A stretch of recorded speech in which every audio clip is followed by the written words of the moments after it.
moves, and I'll add one more variation.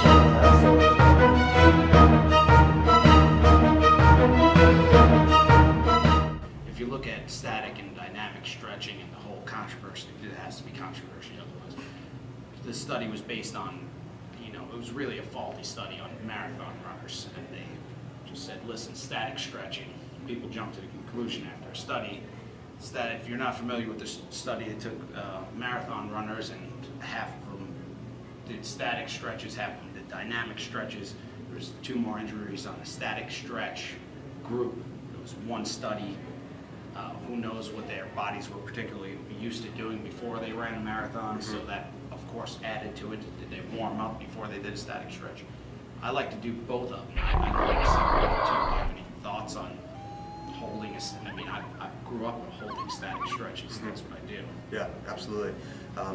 For me, coming to kickboxing here, which I completely resonate with the methodology here. We start with dynamic stretching and move the body to get the blood flowing, and then we come into some gentle static stretching. For me, my theory with yoga is the same.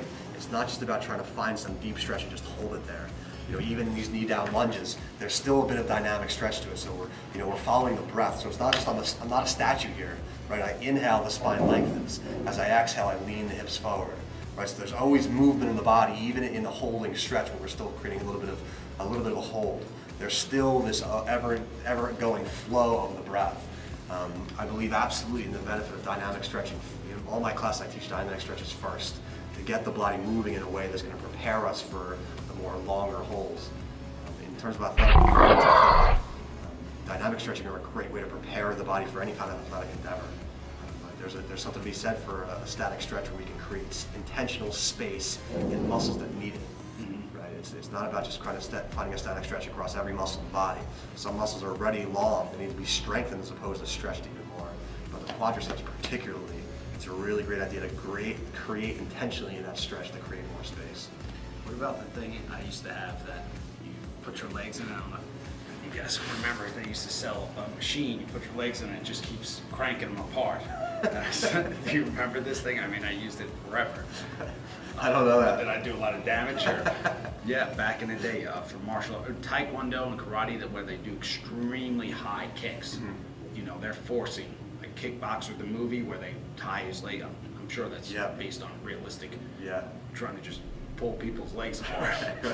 Can a little bit of it be good, or is that completely a bad idea? Sure. It's people are crazy. We go to extremes. We go to extremes no matter what activity we're doing. People take it to the craziest levels you can imagine.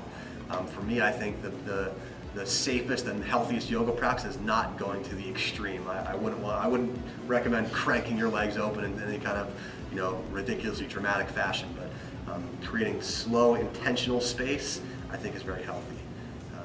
Yoga for me is not about going to the extreme stretch. I don't believe at all that more flexible people are healthier or more athletic. I don't think flexibility relates to health in the system.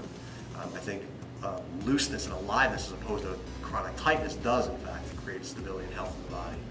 So in our stretches, we want to create that space where we can feel elastic and feel free, but not going to the extremes, because sometimes in the extremes that's when injuries happen.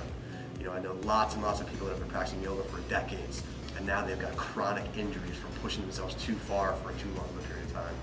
So I think a much healthier range of motion is going, like we said before, about 75 or 80% of the full range of motion, and creating power and strength in that range of motion, as opposed to trying to play with some giant extreme, because in those extremes, that's a lot of times when injuries occur. Yeah. Small stressors are going to add improvement, and one major stress where you're trying to crank your leg too far. Right. And that's true in life in general. People, they try to almost do nothing. For a certain period of time in America, the philosophy was just don't do anything. You're a machine, you're going to break down, don't get too many miles, almost like you're a Pontiac Bonneville. You're just trying to maintain this thing. But the problem is, if you don't give it little stressors, it just falls apart quicker. Sure. Because you don't need to use the knees, the back, and one day you just wake up and you can't get out of bed, and it's a problem. Absolutely. I think we've all been given the keys to a Ferrari in this life. The Ferrari is this human body, and like any sports car, if you just leave it in the garage for 30 years, it's gonna deteriorate. You gotta take it on the highway and rev it up once in a while, right? But if you go 100,000 RPMs every single day, the car's gonna break down pretty quick. You know, so we want to use this gift that we've been given, this physical form, in a way that's going to satisfy us and keep us healthy over the entire lifespan of our existence. And I think that, you know, a yoga practice combined with strength training combined with kickboxing is the way to create stability and health for, you know, decades and decades to come. Well, some people are born Ferrari, some people are born maybe like the Urkel car. So if you guys need some more information, we're obviously going to follow up with some videos here. You can go to jkarlinski.com. Yep. Right? You can go to michaelandreula.com. I'll send something to you.